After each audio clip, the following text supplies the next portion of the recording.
ભરૂચમાં આવેલી ઐતિહાસિક જામા મસ્જિદના મૂળ સ્વરૂપને લઈને એક નવો વિવાદ સામે આવ્યો છે. જૈન સમાજના પ્રતિનિધિઓ અને જૈન સંતોએ દાવો કર્યો છે કે હાલની જામા મસ્જિદનું સ્થળ પ્રાચીન જૈન તીર્થ સમડી વિહાર અથવા શકુનિકા વિહાર તરીકે ઓળખાતું હતું. જૈન સંતના જણાવ્યા અનુસાર ઇતિહાસમાં આ સ્થળનું વિશેષ મહત્વ રહ્યું છે અને માન્યતા મુજબ લંકાની એક રાજકુમારીએ અહીં ભવ્ય જૈન તીર્થનું નિર્માણ કરાવ્યું હતું. સંતે સ્થળના ભોંયરા અને પ્રાચીન અવશેષોની તપાસ કરાવવાની ઈચ્છા વ્યક્ત કરી હતી, પરંતુ તેમને ભોંયરામાં જવાની મંજૂરી આપવામાં ન હતી. જૈન સમાજનું કહેવું છે કે સ્થળ પર સમયાંતરે થયેલા નવા બાંધકામોથી મૂળ ઐતિહાસિક સ્વરૂપને નુકસાન પહોંચ્યું છે. સાથે જ તેમણે આક્ષેપ કર્યો હતો કે અગાઉ પુરાતત્વ વિભાગે કેટલાક બાંધકામોને ઐતિહાસિક દ્રષ્ટિએ અયોગ્ય ગણાવ્યા હોવા છતાં પૂરતી કાર્યવાહી કરવામાં આવી ન હતી. સમાજના આગેવાનોનું માનવું છે કે સમડી વિહાર આજે પણ જૈન ઇતિહાસમાં વિશેષ સ્થાન ધરાવે છે અને આ સ્થળના ઐતિહાસિક સત્યને ઉજાગર કરવા માટે નિષ્પક્ષ પુરાતત્વીય અભ્યાસ થવો જરૂરી છે. તેમણે સ્થળનું યોગ્ય સંરક્ષણ, શુદ્ધિકરણ અને સંવર્ધન કરવાની પણ માંગ ઉઠાવી છે. આ મુદ્દે અન્ય પક્ષો અથવા સરકાર તરફથી સત્તાવાર પ્રતિસાદની રાહ જોવામાં આવી રહી છે. ઐતિહાસિક અને ધાર્મિક મહત્વ ધરાવતા આવા દાવાઓ અંગે અંતિમ નિષ્કર્ષ માટે પુરાતત્વીય અને ઐતિહાસિક પુરાવાનું વૈજ્ઞાનિક મૂલ્યાંકન જરૂરી માનવામાં આવી રહ્યું છે. આ સ્થાનના ઇતિહાસમાં જૈનો માટે મહત્વના 3 તીર્થો અહીં કહી શકાય. સૌથી પહેલા ભરૂચ માટે જ અસ્વાવ બોધ તીર્થ, સ્વયં જૈનોના 20મા તીર્થંકર મુનીશ્વર સ્વામી ભગવાન પોતે એક પૂર્વ ગૌના મિત્ર ઘોડાને અશ્વને પ્રતિબોધિત કરવા માટે લાંબો વિહાર કરીને અહીંયા પધારેલા હતા. એટલા માટે સર્વપ્રથમ અહીંયા આ તીર્થને અસ્વાવ બોધ તીર્થ તરીકે ભરૂચને કહેવાય છે.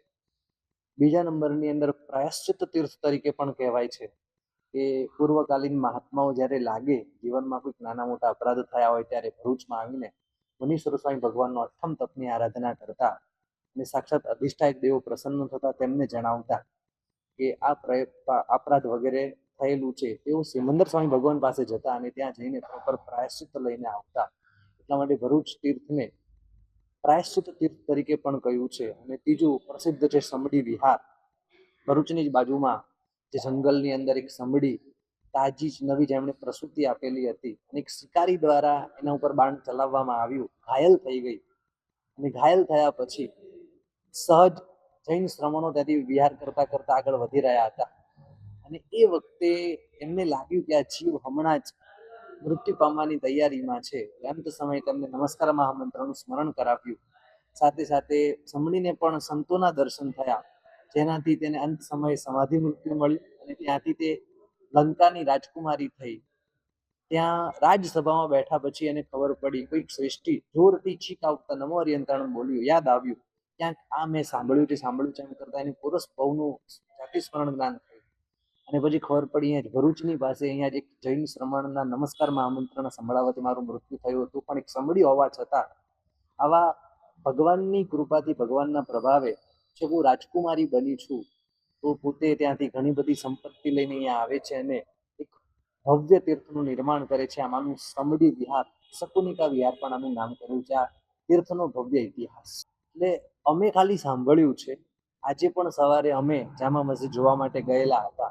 ત્યાંના કેટલાક શિલ્પો, સ્થાપત્ય વગેરે જોયા પણ છે. જોકે અમને નીચે જવા દીધા નથી, એટલે નીચેનું શું છે અમને ખ્યાલ નથી.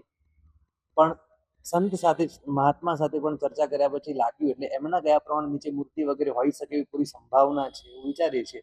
છતાં આ બાબતમાં અમે વિશેષ કંઈ જણાવતા નથી. પુરાતત્વ ખાતું એમના સાથેનું આ સ્થાન છે, એમની સાથે જોડાયેલું છે. ભારતીય સંસ્કૃતિનું જબરજસ્ત ધરોહર છે. ને અમારું એટલું જ સૂચન, એટલું જ કહેવું છે કે જે આર્કિયોલોજીકલ સર્વેના જે નિયમો હોય, તેમના ડિપાર્ટમેન્ટો જે આવતા હોય, જે ખરેખર ચારી બાજુની પરિસ્થિતિ જોતા ક્યાંક આમ દુઃખ થાય તેવી હાલત લાગે. એક આટલું સરસ ભવ્ય, જે ખરેખર ભારતીય સંસ્કૃતિ માટે બહુ ગર્વનું સ્થાન કહી શકાય, જે 700-800 વર્ષ પૂર્વે સહજતાથી નિર્મિત છે ને એનાથી પણ વધારે પ્રાચીન હોવાની સંભાવના છે, તો એની સુરક્ષા એની રીતે થવી જોઈએ. અને પુરાતત્વ ખાતું, આર્કિયોલોજીકલ ડિપાર્ટમેન્ટ એના જે નિયમોમાં જે આવે એનું સંપૂર્ણપણે પાલન કરે, બરાબર એ સ્થાનની જાળવણી થાય, એટલી જ અમારી ચાહના છે, એટલી જ અમારી ભાવના.